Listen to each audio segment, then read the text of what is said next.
All right, so today I got to talk about this story out of the CBC that Paul Mitchell links to. And it's titled BC RCMP Officer Suspended Over Racially Offensive Content Posted on Facebook. And Paul Mitchell responds by saying, is supporting the violent Marxist group BLM now required behavior for the RCMP in criticism of firing offense?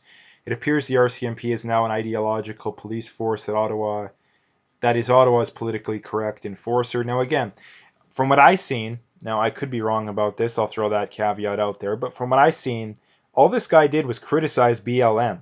And the problem, I mean, there's many problems with that, but the first one being is that are we honestly living in a society nowadays where it is considered a fireable offense to criticize a group regardless of who they are?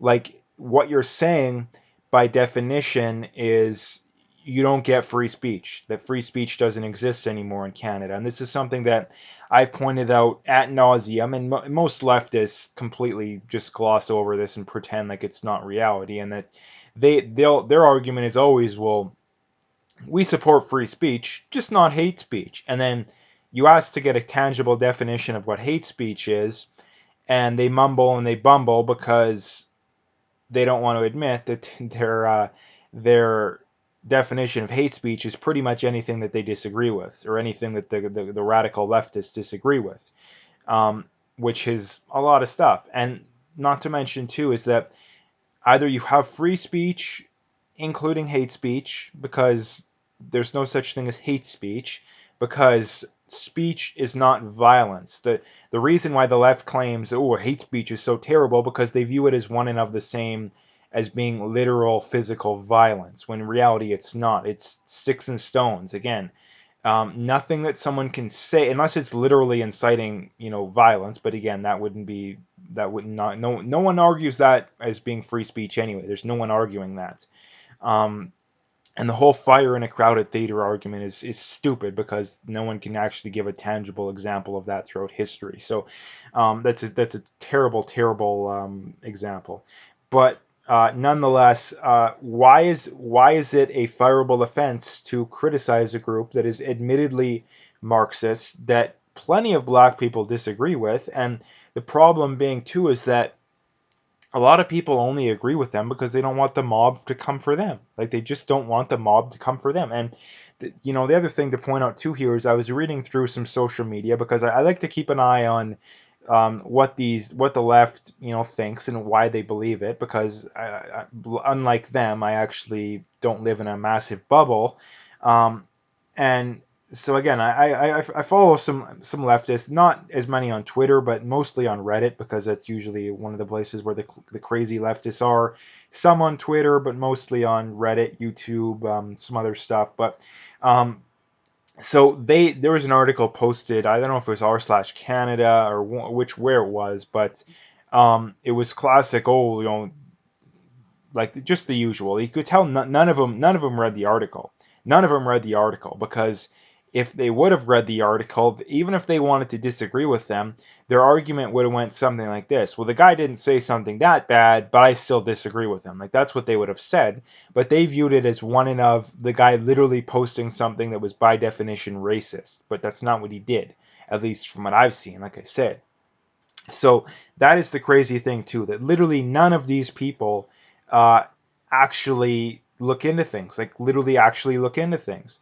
So that is the problem. Like, that is the big problem. So, and again, the other thing too is that Black Lives Matter is objectively a Marxist group, and this is the problem too. Like I've mentioned a million times with the left, is that they manipulate people's language, right? Like, they manipulate the language in such a cunning manner that, again, it's the same thing with Antifa. I mean, this is the example they always use. Well, Antifa stands for anti-fascist. Therefore, if you're against Antifa, that must mean you're a pro-fascist. Black Lives Matter stands for, or BLM stands for Black Lives Matter. Therefore, if you're critical of it, that must mean you think Black lives don't matter. But the reality is that's literal 5-year-old level of thinking, because let's just say Donald Trump, or someone that the left hates, let's say, I don't know, Ben Shapiro or someone like that, decides, I'm going to run for president and I'm going to create my own party called the Anti-Racist Party. And and let's just say they propose, like, closing borders, limiting immigration, all the usual stuff the left hates. Um, and the left criticized them being racist, and the right wing guy, or the anti-racist party guy, responded and say, hey, my party's called the Anti-Racist Party, that means I'm not racist. But you would laugh at him, right? Because, I mean, not that limiting immigration and having closed borders and or having borders isn't racist, because pretty well everywhere else does it. um, but the problem being is that no one would take that seriously. So it's the same thing with this whole Antifa. It doesn't matter what you call them. It doesn't matter what you call them. It doesn't matter. Like, if the KKK changed their name to the anti-racist, group, would that change a thing? Like, no, of course it wouldn't. If the Nazis changed their name to the pro-Jewish group or the pro-Jewish party, uh, that doesn't change a thing. They still hate Jews. The KKK still is racist. Like, it doesn't change anything. So I just wanted to point that out too, because there's still a lot of people out there that think that, oh, Black Lives Matter. If you're critical of Black Lives Matter, you think Black lives don't matter. But first of all, the reality is that there's plenty of Black people that do not like Black Lives Matter.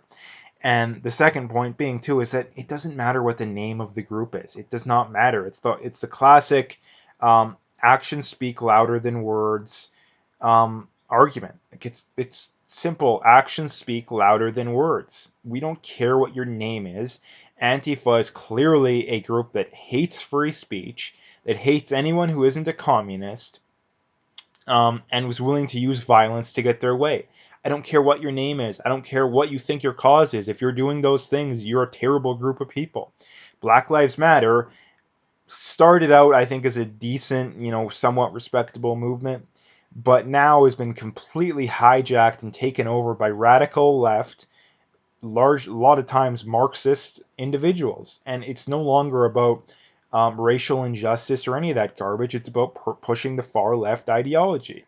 So again, I do not care what the name of the group is. If you're largely run by Marxists who are pushing a radical left agenda, then I could care less about what your name is or what you think your cause is. Again, it's the actions speak louder than words. Black Lives Matter could care less about the millions of Black people that are still enslaved to this day. They could care less about the thousands of Blacks that are killed by other Blacks. They could care less about that. But what they're really worried about is the 10 unarmed Black people that are killed by police every year. That's what they're really worried about, which, again, anybody with half a brain hears those stats and it makes your blood boil, because why in the world would you be cared about the 10 when there's thousands that you should be worried about? There's millions you could be worried about.